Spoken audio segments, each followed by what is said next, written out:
ಎಲ್ಲ ಕೇಳುಗರಿಗೂ ನಮಸ್ಕಾರ. ಪ್ರತಿ ವಾರದ ಪ್ರೇಮ ಕಥೆಗಳ ಪ್ರಪಂಚಕ್ಕೆ ತಮ್ಮೆಲ್ಲರಿಗೂ ಸ್ವಾಗತ. ಪ್ರತಿ ವಾರ ಒಂದೊಂದು ಹೊಸ ಪ್ರೇಮ ಕಥೆಗಳೊಂದಿಗೆ ನಾನು ನಿಮ್ಮನ್ನು ಭೇಟಿಯಾಗ್ತಾ ಇದ್ದೀನಿ. ತುಂಬ ಒಳ್ಳೆಯ ಪ್ರಶಂಸೆ ಸಿಗ್ತಾ ಇದೆ.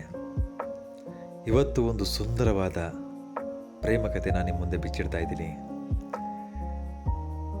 ಪುಟ್ಟ ಹೃದಯಗಳು ಸೇರಿದರೆ ಪ್ರೀತಿ ಎರಡು ಕಣ್ಗಳಿಂದಲ್ಲ. ಈ ಶೀರ್ಷಿಕೆನ ಇಟ್ಕೊಂಡು ಒಂದು ಸುಂದರವಾದ ಪ್ರೇಮ ಕಥೆ ಈಗ ನಿಮ್ಮ ಮುಂದೆ.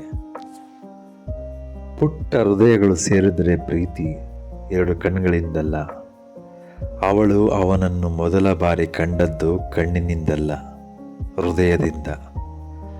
ಬಸ್ಸಿನ ಕೊನೆಯ ಸೀಟಿನಲ್ಲಿ ಕುಳಿತುಕೊಂಡು ಕಿಟಕಿಯ ಆಚೆ ನೋಡುತ್ತಾ ತನ್ನೊಳಗಿನ ಗದ್ದಲವನ್ನು ಶಾಂತಗೊಳಿಸುತ್ತಿದ್ದ ಅವಳ ಪಕ್ಕದಲ್ಲೇ ಕುಳಿತಿದ್ದ ಅವನು, ಮಾತುಗಳಿಲ್ಲ, ಪರಿಚಯವಿಲ್ಲ, ಆದರೆ ಅಲ್ಲಿ ಏನೋ ಮೃದುವಾಗಿ ಹುಟ್ಟಿತ್ತು.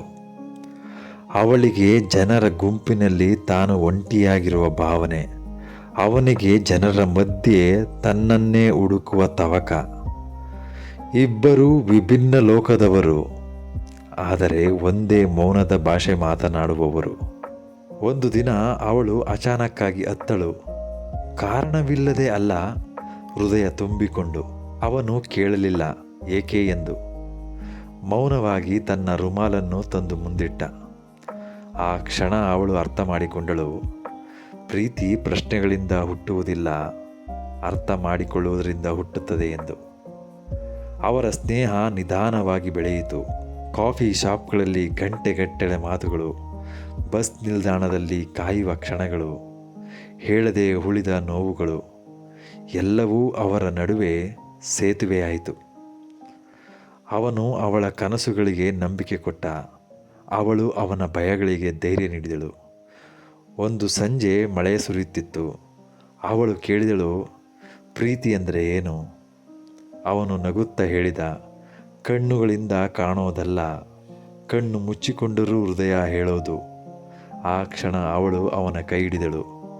ಮಾತುಗಳಿಲ್ಲ, ಒಪ್ಪಿಗೆ ಇಲ್ಲ, ಪ್ರಪೋಸ್ ಇಲ್ಲ, ಆದರೂ ಸ್ಪಷ್ಟವಾಗಿತ್ತು, ಇಬ್ಬರ ಪುಟ್ಟ ಹೃದಯಗಳು ಸೇರಿಕೊಂಡಿದ್ದವು. ಕಾಲ ಬದಲಾಯಿತು, ದೂರವೂ ಬಂದಿತು, ಬದುಕಿನ ಹೊಣೆಗಾರಿಕೆಗಳು ತಮ್ಮದೇ ದಾರಿ ಹಿಡಿದಿದ್ದವು. ಆದರೆ ಪ್ರೀತಿ ಕಡಿಮೆಯಾಗಲಿಲ್ಲ. ಯಾಕೆ ಅಂದರೆ ಅದು ನೋಡಿದ್ದಲ್ಲ, ಅನುಭವಿಸಿದ್ದು. ಇಂದು ಕೂಡ ಅವಳು ಮಳೆಯಲ್ಲಿ ನೆನೆಯುವಾಗ ಅವನ ನೆನಪಾಗುತ್ತೆ, ಅವನಿಗೂ ಅವಳ ನಗು ನೆನಪಾಗತ್ತೆ. ಅವರು ಒಟ್ಟಿಗೆ ಇಲ್ಲದಿರಬಹುದು, ಆದರೆ ಒಟ್ಟಿಗಿರುವ ಭಾವನೆ ಮಾತ್ರ ಉಳಿದಿದೆ. ಏಕೆಂದರೆ ಪುಟ್ಟ ಹೃದಯಗಳು ಸೇರಿದರೆ ಪ್ರೀತಿ ಎರಡು ಕಣ್ಗಳಿಂದಲ್ಲ, ಒಂದು ಹೃದಯದಿಂದ ಮತ್ತೊಂದು ಹೃದಯದವರೆಗೆ ಸಾಗುವ ಮೌನದ ಪ್ರಯಾಣವಿದು. ಪ್ರಿಯ ಕೇಳುಗರೆ, ಇದಾಗಿತ್ತು ಇವತ್ತಿನ ನನ್ನ ಪ್ರೇಮ ಕಥೆ. ಇದೇ ರೀತಿ ಹೆಚ್ಚು ಕಥೆಗಳನ್ನ ನಾನು ನಿಮ್ಮ ಮುಂದೆ ತರ್ತೀನಿ. ಈ ಕಥೆನ ಕೇಳಿದ್ದಕ್ಕೆ ಎಲ್ಲರಿಗೂ ತುಂಬ ಹೃದಯದ ಧನ್ಯವಾದಗಳು. ಇದೇ ರೀತಿ @ಕಲಾಚಂದನ 1438 ಯೂಟ್ಯೂಬ್ ಚಾನಲ್ನ ಸಬ್ಸ್ಕ್ರೈಬ್ ಮಾಡಿ, ಲೈಕ್ ಮಾಡಿ, ಶೇರ್ ಮಾಡಿ. ಮತ್ತು ನಿಮಗೆ ಯಾವ ರೀತಿ ಪ್ರೇಮ ಕಥೆಗಳು ಬೇಕು ಅನ್ನೋದನ್ನು ಕಮೆಂಟ್ ಬಾಕ್ಸ್ನಲ್ಲಿ ಕಮೆಂಟ್ ಹಾಕಿ. Thank you very much.